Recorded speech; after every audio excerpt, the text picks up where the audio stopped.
So for people who know me and for people who don't, hello, my name is Tara and I'm a CS aspirant and I love to connect with you all. That's why I'm here on YouTube. So in this video, I wanna share some mistakes जो कहीं ना कहीं कोई ना कोई level पे आप कर देते हो, या तो टाइम की कमी या फिर प्रिपरेशन की कमी होने से। एंड कहीं ना कहीं मैंने भी जो जो गलतियाँ की हैं, I want share all the mistakes with you all guys. Number 1 is test paper नहीं देना। गाइज, टेस्ट पेपर लिखना कोई मैंडेटरी नहीं है इन CS एग्ज़ाम्स, बल्कि ये आपके लिए एज ए स्टूडेंट मैंडेटरी है। आपको फाइनल एग्ज़ाम लिखने के लिए ये मैंडेटरी, बिकॉज़ ये आपको बताता है कि आपका लेवल क्या है। अभी जहाँ पे भी जितने भी दिन बाकी है, उस जगह पे आप कौन से स्टेज पे खड़े हो, आपका परफॉर्मेंस कैसे और आगे अच्छा हो सकता है। एंड जैसे कि आप सपोज़ करो कि जैसे हम स्कूल में होते थे, तो स्कूल में हम कितने सारे टेस्ट सीरीज़ देते थे, कितने सारे हमारे हाफ ईयर एग्जामिनेशन होते थे, इतने सारे एग्जामिनेशन, तब जाके हम फाइनल पेपर लिखते थे। बट इन प्रोफेशनल एग्ज़ाम्स हम कोई टेस्ट पेपर नहीं लिखते, ऐसे ही जाके फाइनल एग्ज़ाम दे देते हैं। एंड अगर उससे पास नहीं होते तो हम 6 मंथ अपना वेस्ट करते हैं, तो वो कोई बेनिफिट उससे कुछ भी नहीं होता है। तो जो आप एग्ज़ाम में जाके गलती करने वाले हो, वो आप पहले भी जान सकते हो कि आप क्या गलती करने चाह रहे हो। सो टेस्ट पेपर देना नहीं भूले। अगर टाइम नहीं है तो एटलीस्ट फुल पेपर एक तो फुल पेपर टेस्ट दो ही दो। जैसे कि आप एकदम टाइम फिक्स कर लो, जैसे 3 आवर्स, ऐसे 3 आवर्स फुल बैठो एंड देखो कि मेरे पेपर 100% कंप्लीट हो रही है कि नहीं, कहाँ मैं गलत जा रही हूँ या कहाँ मैं गलत जा रहा हूँ, वो सारी चीज़ें नोट करो। एंड जब दोबारा टेस्ट दो या जब दोबारा रिवीजन करो, तो उससे गो थ्रू करो कि या मैंने ये गलती करा, जो मैं करती थी वो ही मैं आप लोगों से शेयर कर रही हूँ। Second is revision. तो रिवीजन का ऐसा है ना कि the more you revise the more you are going to be confident about your exams. And जब आप कॉन्फिडेंट होते हो तो you give your 100% in exams, right. तो रिवीजन, जैसे कि बहुत ऐसे हार्ड टॉपिक्स होते हैं जो कुछ बच्चों को जमते नहीं है, तो हमें क्या करना चाहिए, हमें उसके लिए कुछ मेथड्स यूज़ करने चाहिए। जैसे माइंड मैपिंग हो गया, इंडेक्स मैपिंग हो गया, जिसमें मैंने सेपरेट वीडियो बना रखा है। तो आप वो यूज़ करके प्रॉपर प्लानिंग करके वो सारे को, मतलब ऐसा वीक में आप एक बार ही गो थ्रू भी करते हो, तो विद इन मंथ आपको वो सारी चीज़ें याद हो जाती हैं। तो रिवीजन करने का मेथड ढूंढो, उसके टिप्स ढूंढो, उससे भागो मत।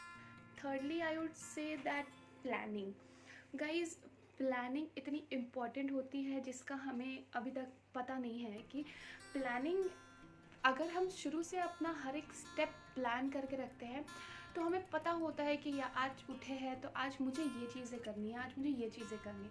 भले वो प्लान बनाने में आपका 1 से 2 दिन जाए, बट जब वो प्लान बन जाए तो जो कॉन्फिडेंट आए एंड जो प्रोग्रेस हो आप में, वो बहुत ज़्यादा आपको बेनिफिट करेगा इन फ्यूचर। लाइक मैंने अपने अटेम्प्ट्स में क्या करा था कि हर एक दिन का प्लान करती थी।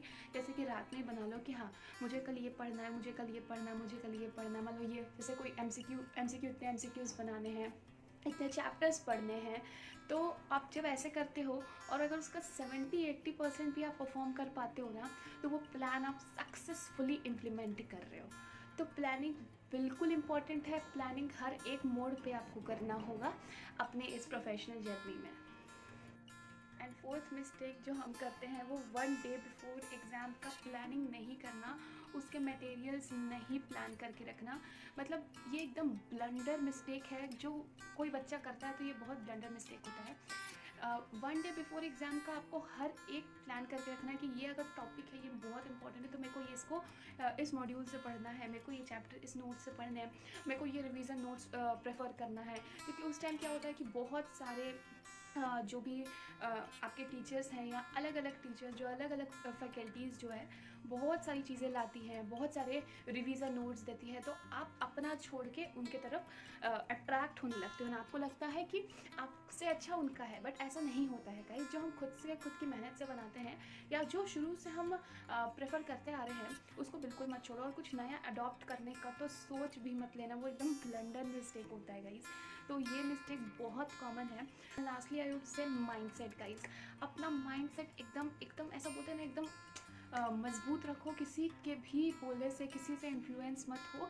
जिसको आप पहले, अगर आप सोच लो कि मेरे को इस मटेरियल से पढ़ना है, मेरी प्लानिंग ये रहेगी, मुझे एक ग्रुप देना है, मुझे वो ग्रुप देना है, जो भी करना है अपना माइंडसेट खुद डिसाइड करके खुद प्लान करो।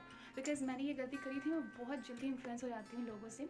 तो मैं नहीं चाहती कि ये चीज़ें आप करें, क्योंकि उसमें बहुत ज़्यादा टाइम वेस्ट होता है। एंड आपका टाइम वेस्ट होना मतलब बहुत बड़ी चीज़ हाथ से खोना है, चीज़ें नहीं करनी है, राइट। और हमें ना जितना ज़्यादा हो सके खुद को ऐसे आइसोलेट करके रखना है 1 मंथ बिफोर एग्ज़ाम्स, तो बिल्कुल ही करके रखना होता है। ज़्यादा लोगों से बात करोगे तो ज़्यादा लोग आपको इन्फ्लुएंस करेंगे, ज़्यादा लोग ये बोलेंगे कि ये टॉपिक पढ़ लो, वो टॉपिक पढ़ लो।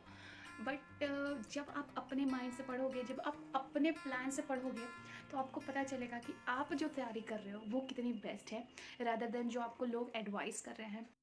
सो ये सारी कुछ कॉमन मिस्टेक्स हैं जो हम सारे बच्चे इस फील्ड में करते हैं। तो मैंने ये सारी चीज़ें एक्सपीरियंस की है गाइस, दैट्स वाई मैं आप लोगों के साथ शेयर कर रही हूँ कि ये सारी चीज़ें मत करना। बिकॉज ये छोटी छोटी चीज़ें ना आपका इतना दिन की मेहनत, इतने मंथ्स, इतने ईयर्स की मेहनत ले डूबता है। तो क्यों ही करना है, right. If you have any doubts related CS और any study tips, please comment down below and share with your friends, and like this video, and subscription is totally free guys. Thank you for watching.